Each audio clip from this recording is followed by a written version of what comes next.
Good morning. Welcome to the Minnesota Bike Walk Leadership Network webinar. This is Natalie Gilly with BikeMN, and I'm going to go ahead and share my screen here so that we can get started.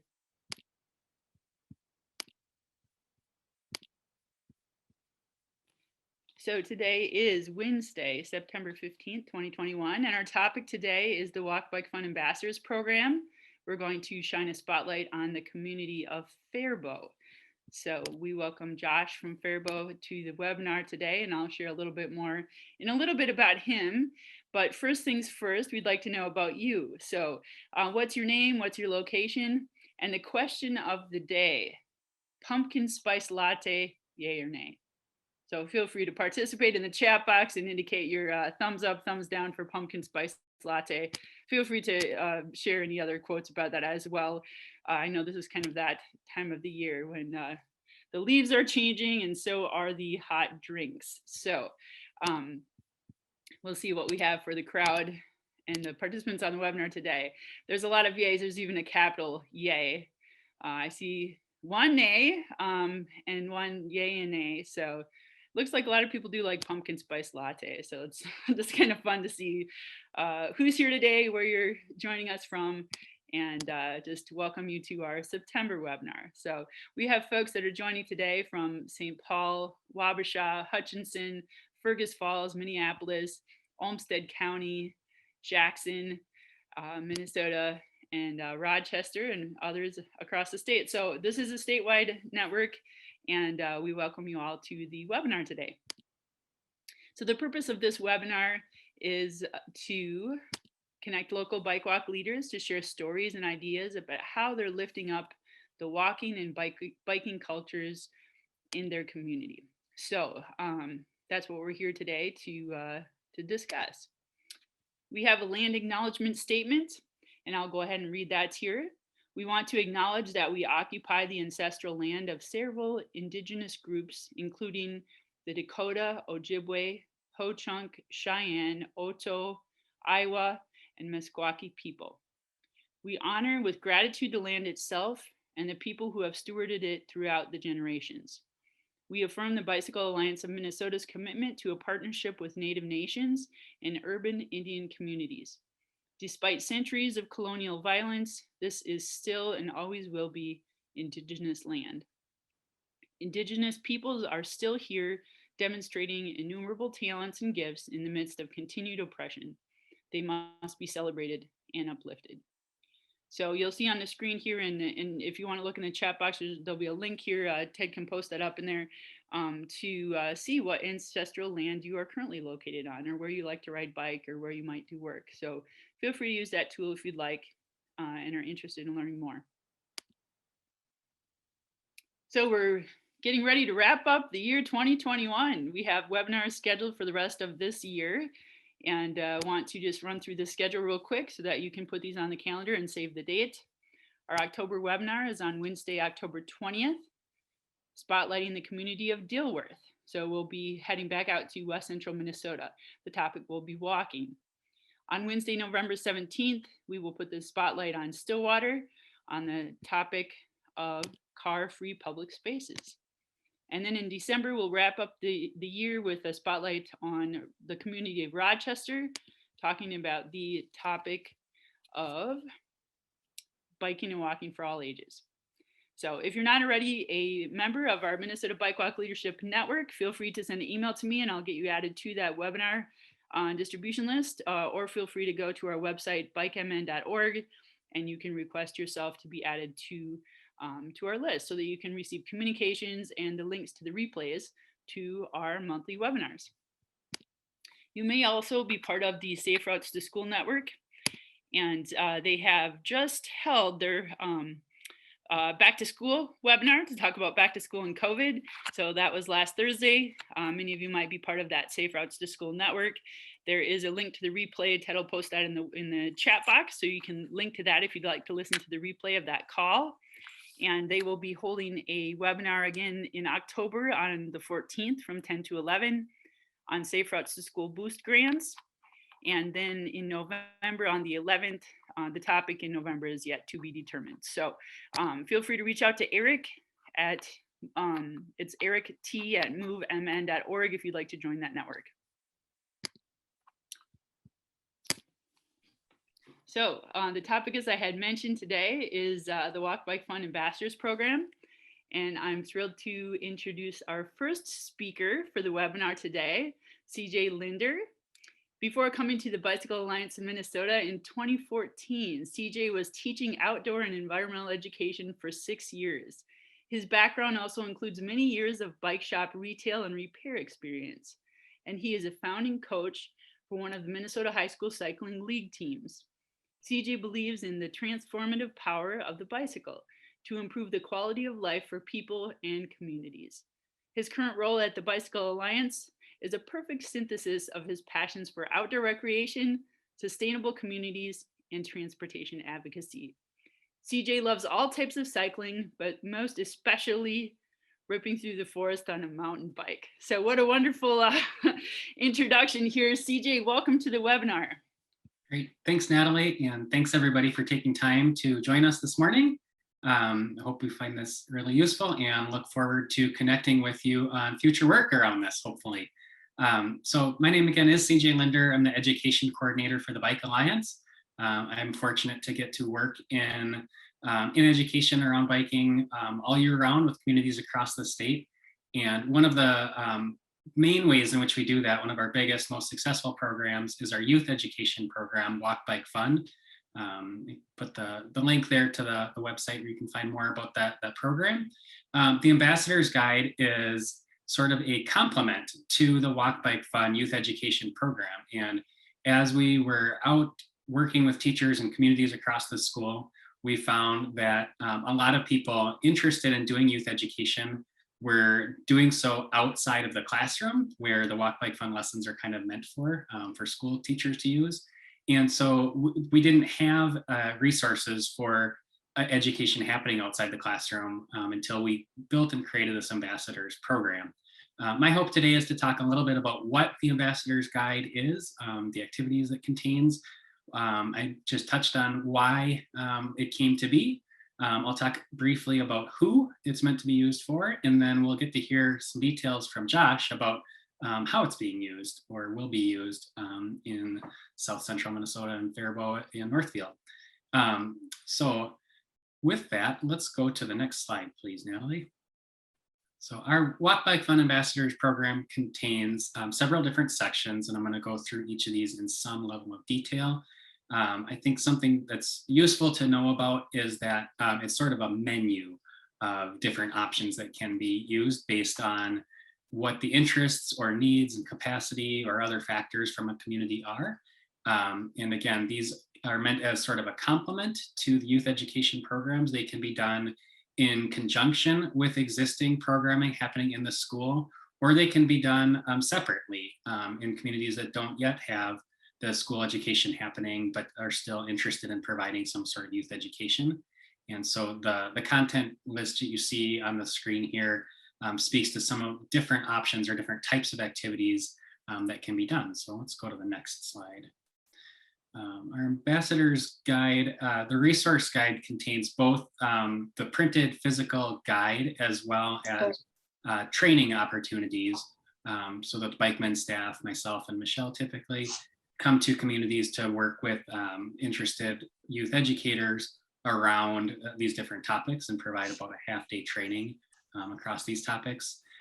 We start with a background of safe routes to school, which I think is really important and useful for people to know about and consider, especially because we know that safe routes programs work best when we are taking into account all of the different 6 E's.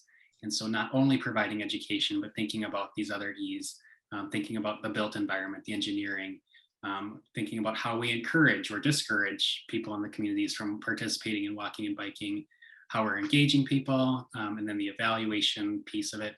And then equity should tie into all the things, considering different barriers for different groups and providing tools and resources to accommodate. Next. After the background and safe routes to school, then we talk about this Ambassador 101 section. And this is really meant as fundamental core information for any of the activities. so that an adult or a volunteer, an educator who's going to be using any of the activities should know these basic skills and concepts, including pedestrian skills, the EVC quick check, helmet fit, rules of the road, principles of traffic law, and group riding strategies. Next. With that information, then we get into some of the activities that can be done.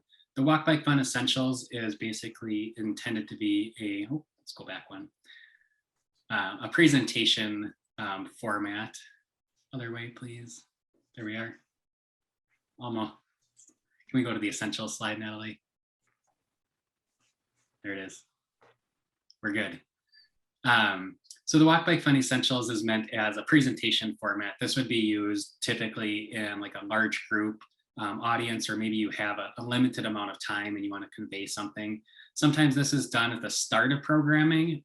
So I know that some summer programs, for example, have used this. They'll sit all the participants down and give them kind of an overview about the safety information before doing some of the other activities in here. Other times it might be that that's just the only opportunity there is to do some kind of information. And so we have a presentation outline that covers the topics listed on the screen here. And it does include some hands-on activities and some games as well. So I think with all of these things, they can be modular and flexible to meet the different needs and kind of structure in which they are being used. And we know that it happens in all different kinds of places, from formal type settings to just individual parents or community members that are taking some of these things on. Now we're ready for next. Another activity here then is called a walking school bus. And at the bottom here, I've starred an optional activity known as the remote drop and walk. Basically, the idea with both of these activities is to provide some sort of supervision for typically younger students, but it could be any grade level, around walking to school. So a walking school bus at its most basic is just an adult or two who is leading students through their community to the school site. Oftentimes that might be a parent who's walking with their own child and just inviting neighbors or others along their route to participate.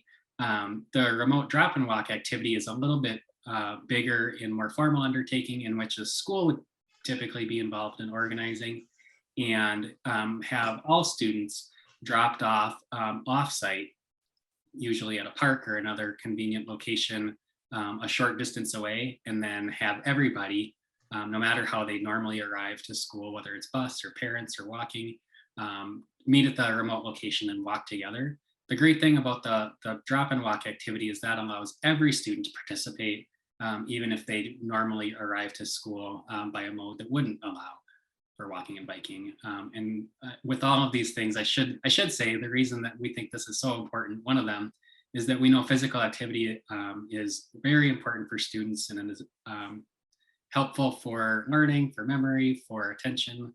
It reduces behavior issues, improves attendance, and of course the physical health too. So there's just so many benefits for doing this. And so these all provide ways to support that. Let's go to the next activity. So a bike train is a similar type of concept with a walking school bus, a supervised ride in this case to school.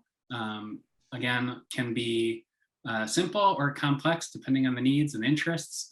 So it could just be a parent riding with their child who invites others to join or participate with them. It can get a little bit more organized if there is support from community members around doing that. But basically just to support students, again, being able to and encouraging them to get some physical activity on their way into school. So next.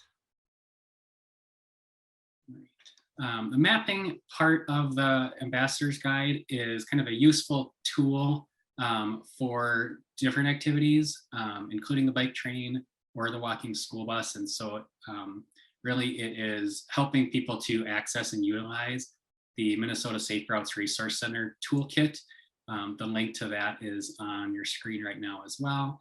But that has some local mapping tools which allow you to, for example, designate certain routes or identify certain hazards that you would suggest people to avoid along the route. If there's a particular intersection, for example, that would be challenging, suggesting alternative routes. So the mapping section talks a bit about that tool as well.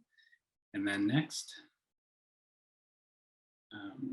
probably the most frequently requested portion, or the biggest interest in the ambassador's guide, is the walk bike rodeo section. And if you're not familiar with a bike rodeo concept, it's essentially sort of an obstacle course, a skill building clinic for teaching basic skills. This certainly wouldn't be a substitute for the full lessons, especially considering that most people might participate for 15 to 20 minutes at a time instead of, doing sequential lessons for 30 or 45 minutes each. But it can be a good starting point. It introduces some of these concepts. It gives typically younger students or kids a chance to practice, or just to even know that there are skills that are useful and helpful to have that keep them safe. So they get a little bit of education, they get a little bit of training. The main point or purpose of the bike rodeo is to really encourage and motivate kids to want to bike more, and so they get excited by doing these things.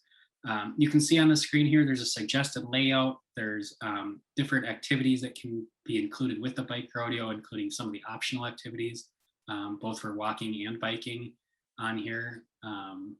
So this is, again, a helpful thing. When we do the trainings for the ambassador's guide, we spend the most amount of time talking about the bike rodeo portion of it, both because it's most frequently used, and also it's one of the more complex things to do. So that training looks like we'd set up the bike rodeo, the participants actually help with the setup of it, and then they go through and we talk through the instruction for each of these different kind of core stations in the bike rodeo, so that after that, the participants will be able to put this on their own.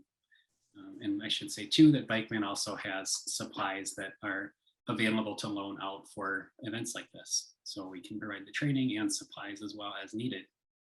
Which brings us to, well, the appendices here has some, just a real quick reference by way of example, but some of the different resources that are included with this. So basically any of the activities that suggest materials or signage or any graphics or things like that, all of those would be included. We also have on here some like liability waivers and things like that. So it's a complete resource kit. And now we can go to the next one. I get to invite you, hopefully have piqued your interest in some ways, and invite you to join us in the Walk Bike Fun Ambassadors program. The resource guide is available for free as a digital download. You can access it at walkbikefun.org.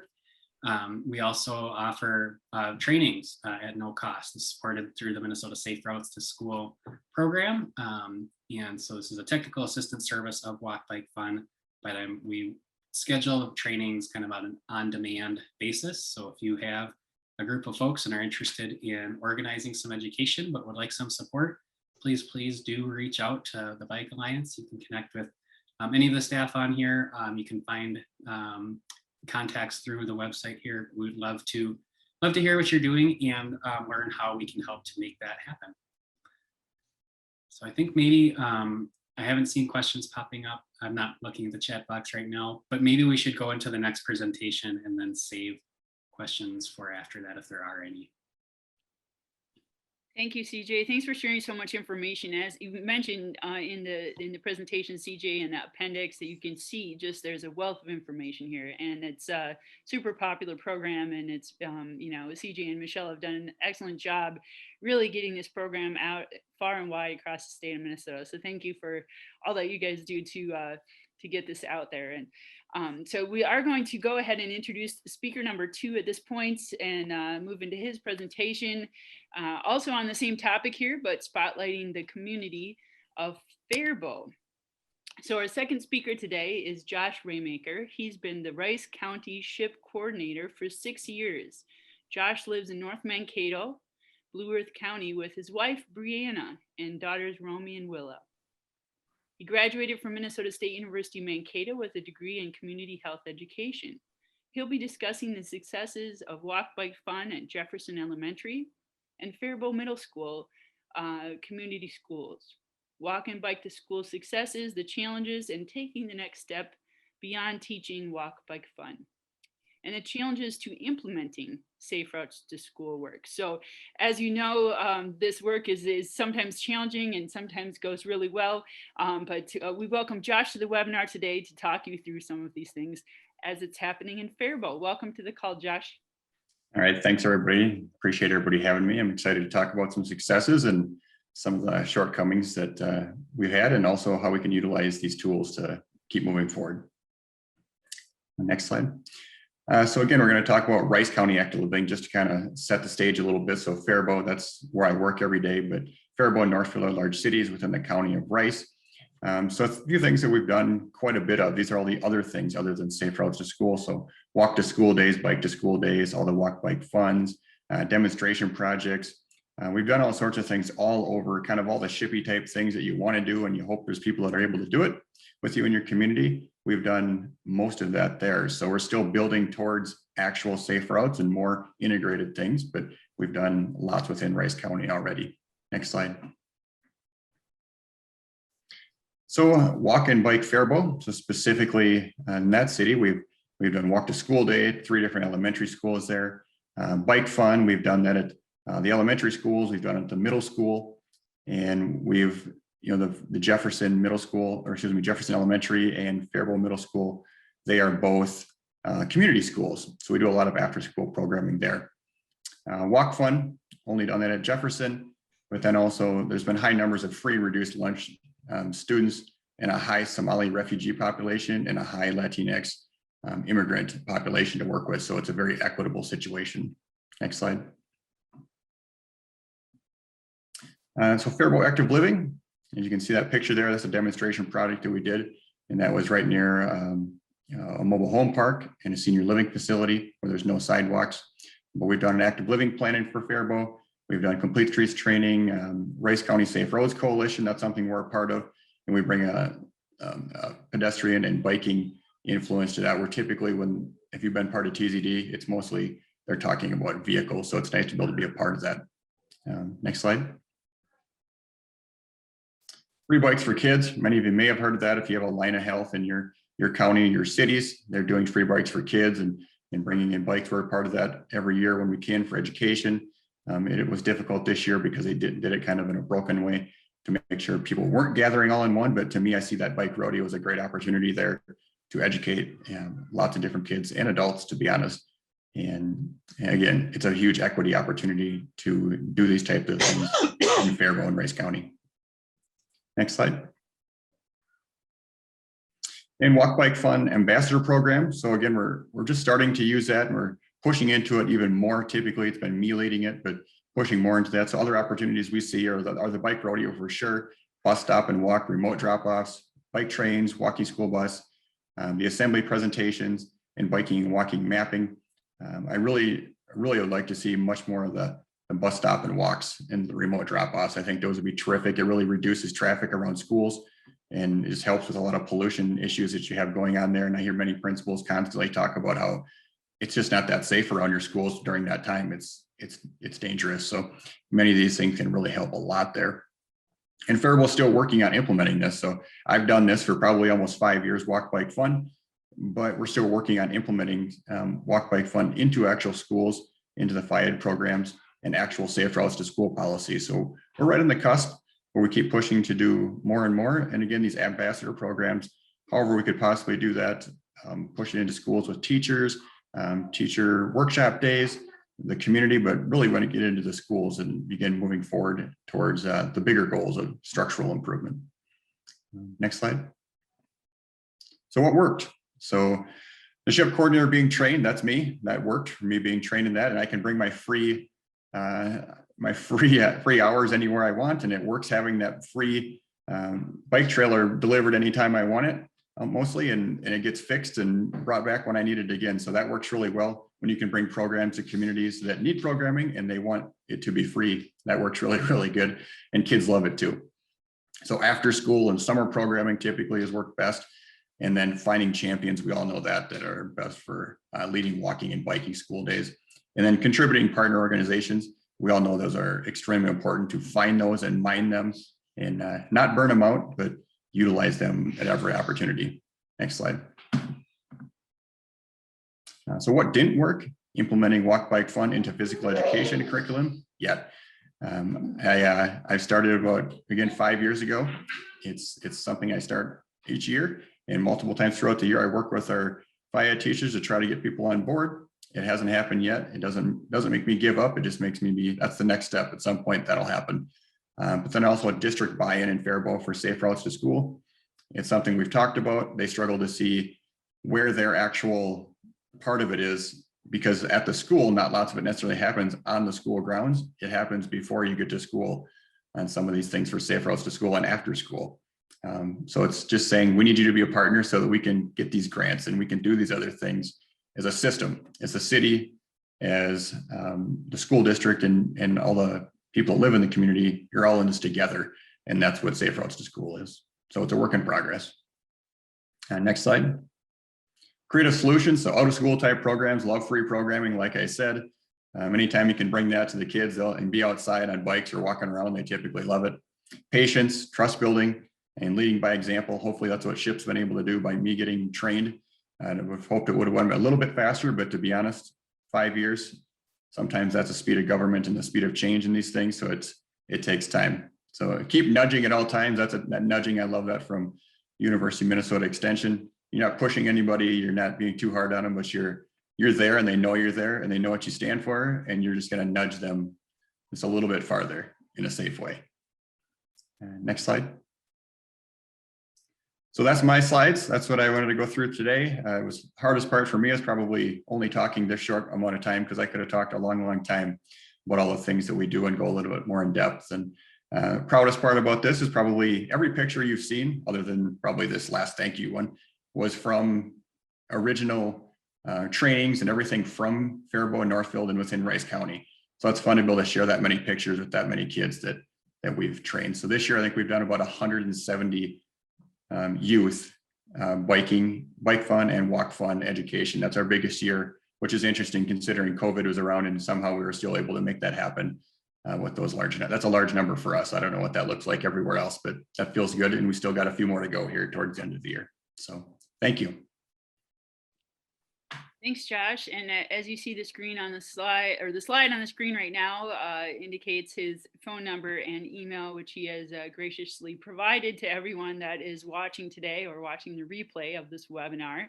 So if you do want to learn more about what's going on in Fairbault or have follow-up questions about other things going on in Rice County that Josh has been a part of related to Safe Routes to School and Walk Bike Fun, feel free to go ahead and reach out to him. I'm going to stop sharing for a moment so we can do some Q&A and we can all see each other on the screen. So if you did want Josh's contact information, maybe take that down now and I'll stop sharing for just a moment. So we did have a couple of questions in the chat box here too, and I'll just maybe ask CJ, did you want to speak to Tom's question? I know you answered it in the chat box for the benefit of the group. Did you want to share that information? Yes, please. And thanks, Tom, for your question. Tom asked how, as a parent, grandparent, aunt, uncle, etc., interested family member, how we can find out about what's happening in a given school, and also about encouraging walk bike fun in the schools if it's not already happening. I did share 2 links in the chat box, one of those to the Minnesota Visualizing Safe Routes to School tool. This is a resource that the state has put together, and with it you can zoom in on any given school in the state and click on it to find out about what kinds of safe routes activities have happened, if they have applied for grants or received funding for different projects, if they have a plan in place, if there are educators trained in that school. So that's one place you could look to start to find out that information out. Of course, it's always good to go straight to the source if you can. So asking the child or teacher, people in the school building about whether that's happening there. If it's not happening there, the Walk Bike Fun website does have some information and suggestions about how to encourage those activities to get started.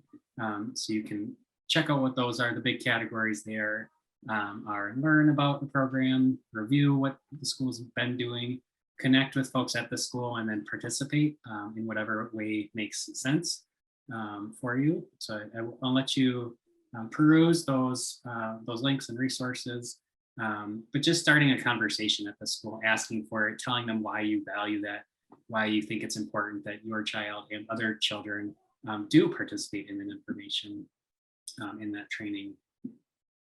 As I referenced earlier, there's just so many benefits to that. And in addition to the public safety and keeping kids safe when they're out in the community, they have health benefits and academic benefits. And so we see it as such an important, useful, valuable program. And hopefully your school can see those benefits as well.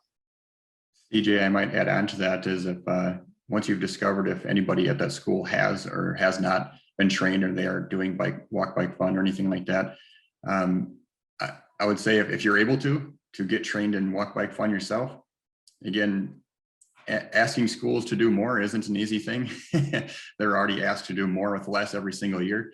So that's one thing, to offer it to them. If you are able to do it, it's a tremendous way to get it started, and then hopefully pass it on to somebody else and be a supporter, not the main person. So that's an opportunity, which I know it's not for everybody. I know I get paid to do it, so it's easy for me to say, but that's an opportunity.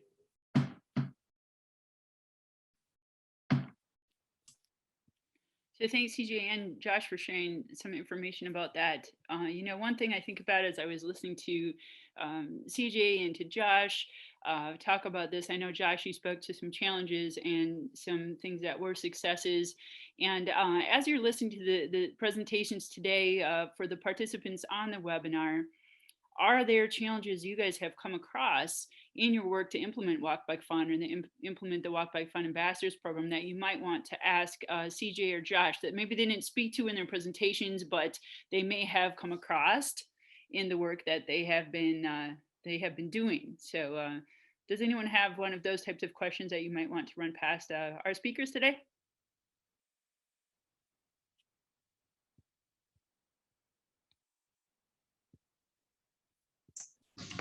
I have one question, and that is, are you doing anything with the parents of all these kids? My experience as a bike educator is that I have had to argue with adults about the rules of the road and whatever, and yes, you do ride on the right, not on the left, this kind of thing. And I would think maybe, I've tried to work with the university here in Mankato. There are foreign students who come from all sorts of backgrounds as to the rules of the road, not particularly trying to teach them how to ride a bike, but where to ride a bike. And I'm not sure that the parents can't be a whole lot of help if they know what's going on. Thanks, Richard, for your comment. I can speak to that a little bit. I think that a couple of the things you might have noticed in the ambassador's guide, and I didn't speak to the Walk Bike Fun program today, but with both of those programs, we do have communications that are directed to the adults of the students. So we have these parent letters that go home at the start of the unit and kind of explain what's happening, what the unit's about, and why the school is taking that on. There's also invitations to parents to participate. So I know when educators are working on these programs, they are always happy to have extra adults around to help with that. And I think that can be a really useful, valuable education tool for not only the students, but the adults participating as well. And then with that role comes, we have a volunteer guide within the Walk Bike Fun curriculum that tells the adults about what they would be expected to do, including the rules of the road, and then also bringing some basic supplies along with them on the ride. The other resource that I also just popped into the chat quickly here is our Minnesota Bicycling Handbook. And this is, today we're talking about the youth education program. The Bicycling Handbook is meant for all Minnesotans. It's probably best for people aged 14 and older, kind of roughly driving age. and older, so maybe not necessarily for younger students, but certainly for families. It is a free resource that BikeMN is able to offer, and when we train teachers and educators, we let them know about that as well, and suggest that that could be a useful thing to hand to families, whether you hand it to everybody or just make it available by having it, out in the public spaces in the office or the lobby or things like that. So it's available electronically, and I put the link there. You can also find the request form where BikeMN will mail out physical copies, and we printed 50,000 of them this year. So we would love to get those out where they're needed.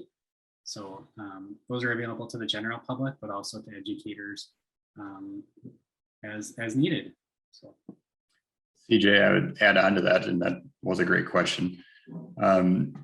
That the people-friendly driver education, which I don't know how much everybody knows about that. CJ and I have done a few of those, so I find that as a terrific opportunity for workplace wellness and adults. People at essentially driving age. It's educating people about these exact things, about how to operate your vehicle safely around walkers and bikers. So it's not necessarily specifically teaching walking and biking rules, but it kind of is. So I think that's a terrific way to start. And CJ's offered that a few different times. I think twice this year, and then once a couple of years ago we offered it. And people always learn a lot from them. It's always a great way for officers and just anybody. It really can learn a lot, because I'm part of these safe roads coalitions, and many times we'll start talking about something because of, unfortunately, a death or an injury, and maybe one was a pedestrian or something like that, or even a bicyclist, and how they talk about pedestrians and bicyclists in these meetings. It isn't like super negative. They just don't understand. Even officers in Northfield, in a city like that that's super bike friendly, they just don't understand how all these different lanes work and where people are supposed to be. They just don't know. So you're right on that. Parents, unfortunately, just don't know, and because nobody ever taught them. So it's not like it's just their fault, but people just don't know, and they need to be taught. So that's one place I would definitely suggest, in addition to what CJ said. And then City of Northfield, we're actually partnering with them because I can offer free services on a video that they're going to use to put out to their community as far as on walk and bike education on these different lanes that exist in Northfield. Now, not every city has these lanes that exist all over the place, like Minneapolis or Northfield, but to partner where you can, and that's not Fairbault, that's Northfield, but to do these different things, to try to educate in different ways and reach adults as opposed to just the youth.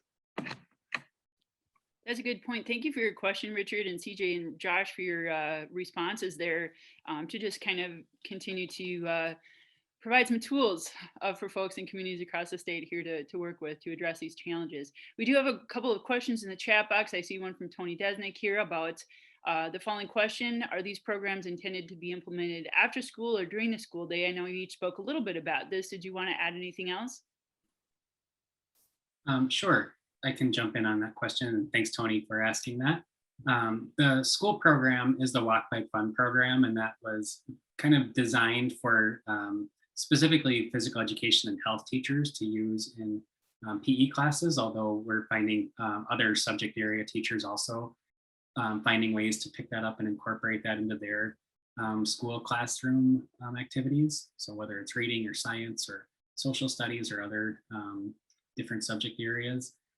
So the Walk Bike Fun lessons are meant to be implemented during the school day. The ambassador activities are meant either as a complement or in places where there's not an existing Walk Bike Fun programming happening. So those activities typically would be done outside of the school day. So we do want to be able providing support and resources for education wherever it happens, but the tools look a little bit different depending on how that's being done.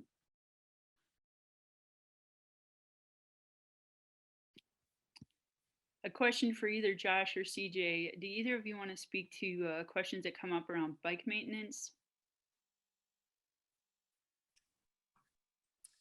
I would say for me, that's a difficult one. We don't always have the bikes and we have limited time. So I'll be honest, it's probably one of the things that gets mostly brushed by when I'm doing Walk Bike Fun, because we're limited time. Even if I get 4 hours over a few days or something like that, there's just so many other things to do. However, when I do a bike club, which we've done a couple of times, I teach 4 times. I'll teach bike education at like a middle school for like 4 or 5 after school time days.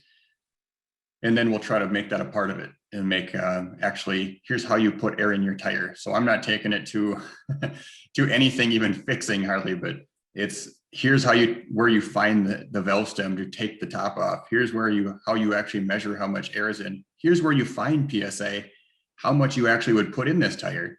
Here's how you do it. Very basic things, because I don't think hardly any kid in that, usually it's fifth graders that we're taking, maybe sixth grade, have ever done any of it.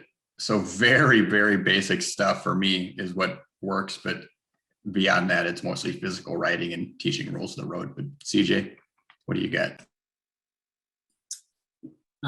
Yeah, thanks, Josh. I think that, you mentioned earlier how schools and teachers are asked to do so much, and with additional pressures and not additional time being put on them. And so being cognizant of that, I think we didn't want to, we weren't asking teachers to become bicycle mechanics in order to teach bike and pedestrian safety.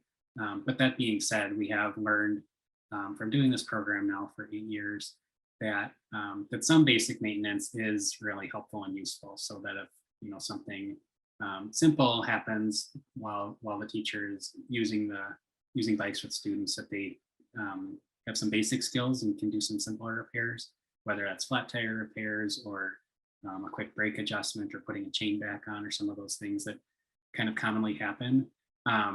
That is not currently part of the Walk Bike Fun curriculum, but it is a technical assistance service that we're able to offer. So again, for schools and communities that identify that need and have the time and interest to do that, we work directly with them to come down or to come out and to provide what's typically about a 2-hour training around basic bike maintenance for educators.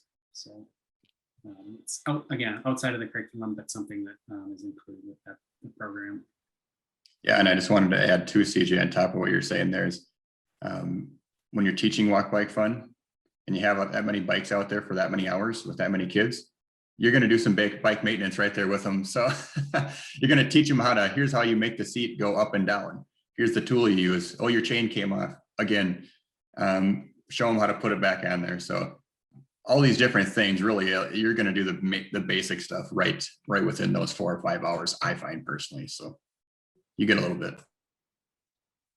That's great. That's good to hear, a little bit more of the inside scoop of how this actually works. And CJ, thank you for speaking a little bit to what's part of the trainings, what's outside of the trainings, and how we can complement those programs through some TA offerings, the technical assistance piece. So I want to ask one more question about the maintenance, and then I have 2 other questions in the chat box, and then I'll start sharing my screen again to move into a few closing slides for the webinar today. So one other question just about bike maintenance. As part of this webinar and the Bike Walk Leadership Network, we try to encourage folks to exchange ideas and strategies. So I have put, CJ and Josh on the spot quite a bit today with questions we've been firing at them. But I do want to open up just a couple of minutes. If there's anyone else that's on the webinar, and actually this could be broader than bike maintenance, but implementation of Walk Bike Fun, if you'd like as well, to share an idea or strategy that you have that has worked or maybe not worked. And I asked that question already, but if something else has prompted you to think about something, oh yeah, that didn't really go so well now that we've talked about the bike maintenance piece, if you'd like to jump in and share an idea or a strategy about this program, feel free to do so. I'll hold a few minutes for this.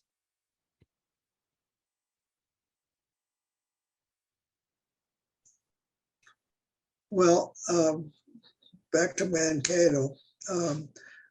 Our grade schools now and 4th and 5th graders, 4th and 5th, 6th, have our trailer full of bikes. And the teachers have been doing, I think, an excellent job once they got into the thing. And I and the rest of our bike walk group originally was there as aides and assistants and what have you. And very often we have a student or two that have never ridden the bike. And I got into largely, I'll take these kids and we'll teach them how to ride a bike. And it's been quite rewarding. In an hour or so, we can get them so they can ride a bike, at least keep it under them. And they're excited about it. They're reluctant about it and all sorts of things, but we get everybody on bicycles, and this has worked out pretty well for us in Mankato. I think the crop may get a little more complicated with more and more students who have no association with bikes whatsoever, but they all have been very willing to give it a go. So it's exciting. That's cool. Thanks for sharing that, Richard. We do have a comment in the chat box from Luke about one of the students that are in their community did a 4-H project on bicycle safety at the county fair and qualified for the state fair. And it jogs my memory about a connection that Michelle, who's on staff with BikeMN, has with Girl Scouts and some of these service groups that might be a plug-in for being able to incorporate some of these lessons and just getting people on bikes as well. So it's kind of fair time of the year, maybe kind of the close of that time of the year, now that the leaves are all changing. But anyways, I wanted to just recognize Luke's comment about another, these are all strategies. It's different ways to get people on bikes and find a way to get plugged in the community here. Josh, Tom had made a comment in the chat box here and with a couple of questions here about the bike clubs. And he said, that sounds great. And how did you organize that? Convince the school to let you do it? Sign up the kids. How could an ambassador make that happen? So a series of rapid fire questions for you, possibly, Josh, if you'd like to speak to that for a moment. Yeah, I do. And I was typing that long answer in there. I didn't know if we'd get to it. But yeah, so essentially it's Walk Bike Fun. And I look for opportunities like this. It's a community school. So community schools mean they have after school programming. It's a part of the 21st Century Grant. So not every school has this. But Northfield has one elementary school that is a community school. Fairbault has an elementary and a middle school. So we bring the opportunity to 5th and 6th graders at the middle school. Older kids can come, but they're usually too cool for school. So usually you're concentrating on those younger middle schoolers that might want to be a part of that. Usually it's anything to get the heck out of there and go ride or just do something, because they don't want to be sitting in class again after school. So we've learned a little bit about that too, is try to break up those first few classes with not just in class like you might. You got to mix it up to half and half to get them out there. Otherwise they'll drive themselves and you crazy trying to help them concentrate. So we've turned it into a club of after school. I run through Walk Bike Fun for 4 or 5 classes, whatever it takes me to get through that stuff. And then they turn it into a bike club where somebody's there, because sustainably, it's not sustainable if I just come do everything and lead a bike club. And to be honest, my time I'm not paid to lead bike clubs. Just to put it frankly, it's not sustainable, but I can teach the other things. And then they viewed it as valuable. So they take these kids on bike rides and after school, maybe a couple of times a week, whenever that club meets in the fall or spring, depending when they want to do it. We got lucky and free bikes for kids who hands out all their bikes from Alina. We got lucky and they had a bunch left over a few years ago. So we said, yeah, we'll take them. And I think we got like 25 bikes again for free, and helmets and all these different things. So we got a little lucky there. So now they reside at the middle school full-time, these bikes do. And yes, maintenance, these free bikes for kids, it's a great thing. But if you've ever been a part of it, they're not brand new bikes. They're not perfect bikes. They do take some upkeep, which is a tough thing.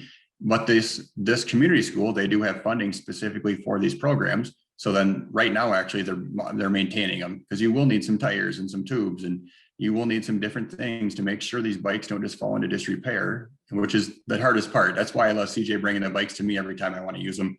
He takes care of all that, and then I send them back and he does it again. So anyways, when you can do this and have a partner like this, it is terrific. Again, I'm bringing it free. And we're providing this opportunity to kids that they want to do it and they want to be outside. I think you could say whatever it is. I don't want to say it's just because it's bikes, but they just want to be outside and doing stuff. And bikes is an opportunity. So hopefully I answered your questions there. If there's anything else I missed, please let me know. But when you can bring free programming to an after school program, they need people from the community and they want people from the community to bring positive adult interaction with people. they love that, as you can imagine. Thanks, Josh. That was a question from Tom Steen in Rochester. So South Central Minnesota represented here in the last couple of questions and response. So maybe you guys can reach out to each other if you have some additional follow-up questions specifically to making that happen in South Central Minnesota. So I just want to speak to one other comment, and then I'm going to begin sharing my screen again here. There was some comments in the chat box around people-friendly driver. You might reach out to CJ at BikeMN.org if you'd like to learn a little bit more about that program. Hopefully that's fine, CJ, that I can send people your way with questions about that.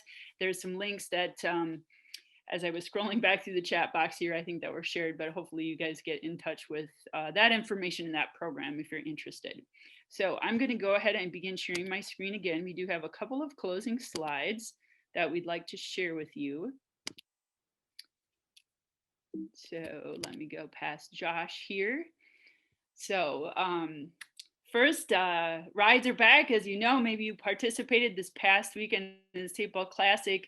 Upcoming on Sunday, October 10th is the Mankato River Ramble. I know you heard from Richard here a little bit on the call today already from Mankato. This is coming up Sunday, October 10th. If you're interested in volunteering, contact Lee Gansky, lee.ganske@gmail.com, or go to bikeriverramble.org. So that's coming up soon in Mankato. It's a fun ride, scenic, leaves are changing, lots of bridges. It's really cool. So one other thing is we do have communities that applied for Bicycle Friendly Community this second round of 2021. Stillwater and Jackson are in the running. And, as you know, Jackson is already a bicycle friendly community. However, they're trying to up the ante and become a higher ranking bicycle friendly community. So we'll find out how that fares for Luke and others in Jackson. But part of the process of bicycle friendly community application through the League of American Bicyclists is that you have the opportunity to participate in a public survey. So the league puts out this public survey for anyone who's ridden bikes in Stillwater or Jackson or lives in these communities to provide your input. So maybe you were part of the project teams that prepared the applications and submitted them to the league, or maybe that wasn't something that you were able to participate in and you still have a chance. So Ted, if you want to pop the link in the chat box, maybe it's already there, but this SurveyMonkey public survey link, you can click on that and feel free to share your comment about Stillwater or Jackson. So Stillwater is making a run to become a bicycle friendly community. So that's exciting. Then we would add one more to the state of Minnesota statewide list. So the survey is open until Monday, October 11th. So just kind of keep that date on your radar. So there's one other speaker that I'm going to introduce briefly here that I'd like to bring to the stage, if you will, and that's Dorian Greeley, our executive director here at the Bicycle Alliance of Minnesota. So Dorian, I'll hand it over to you. Thanks, Natalie. Just wanted to share that we had about 1,850 people. We limited registration to 1,850 because we had a new route, and we did not close the streets in St. Paul. But the Classic was a success. And we were happy with all sorts of people that came, and most people were very happy, and again hugged me at the Como Pavilion as they were arriving back in, saying I had a great time today. And do join us. There is no limit for the Mankato River Ramble this year. Back to normal, lots of wide open spaces, so we should be just fine there. I also wanted to let you know, and we'll certainly inform you through the network, that MnDOT, and as I mentioned last time, MnDOT has, for the first time ever, active transportation money, and it's unrestricted. It's not just for infrastructure. It was from the general fund, so it could be used for education or planning or encouragement, as well as infrastructure. And they're going to be reaching out. So we will make sure to remind you to provide input on what MnDOT, what you think MnDOT should be doing with that active transportation funding. I also wanted to point out that you may have heard on the news in the last couple of days that the Minnesota Senate has new majority and minority leaders. Majority leader is Jeremy Miller from Winona, and the minority leader is Melissa Franzen from Edina. And most of you probably know, those are both bicycle-friendly communities and have been for a long, long time. So I think those will be good people to work with in the legislature next year. I don't have time to go into a great deal about what's going on in Washington, D.C., but the reconciliation bill, the $3.5 trillion one, is going to have lots of good things for bicycling and walking. The infrastructure bill passed by the Senate has lots of good things for biking and walking. As I mentioned before, I don't know, what will happen as the process goes, but biking and walking is not something that's being debated. So hopefully those things will be funded. And if you want a little bit more detail, I will be speaking at the Rochester Bike Summit via Zoom tomorrow at noon. I'm sure that's something that anyone can sign up for if you want to hear. If you missed my presentation during the BikeMN annual meeting, I'll give you a little bit of an update on what BikeMN's been up to for the last year and talk about that stuff in a little bit more. So thanks. Talk to you all soon. Back to you, Natalie. Thanks, Dorian. This is exciting times. It's always cool when we see these leaders that are stepping into these roles that are from bicycle-friendly communities. And now it's, we just try to keep track of how many there are now across the state of Minnesota. And that's exciting news. So keep them coming, as it were. So we'll wrap up the webinar today unless there's any closing questions or comments that anyone in the participant audience here would like to add to the webinar. I'd like to close with thanking both CJ and Josh for their presentations today, and for Dorian for providing the update from the legislature. And do tune in. I know Tom Steen and maybe a few other folks from Rochester were on the call today. And the Rochester Bike Summit is a great way to get plugged in to that local community, and even some statewide presentations, as Dorian mentioned. So thank you everyone for participating in the webinar today. We hope you all have a wonderful rest of the day.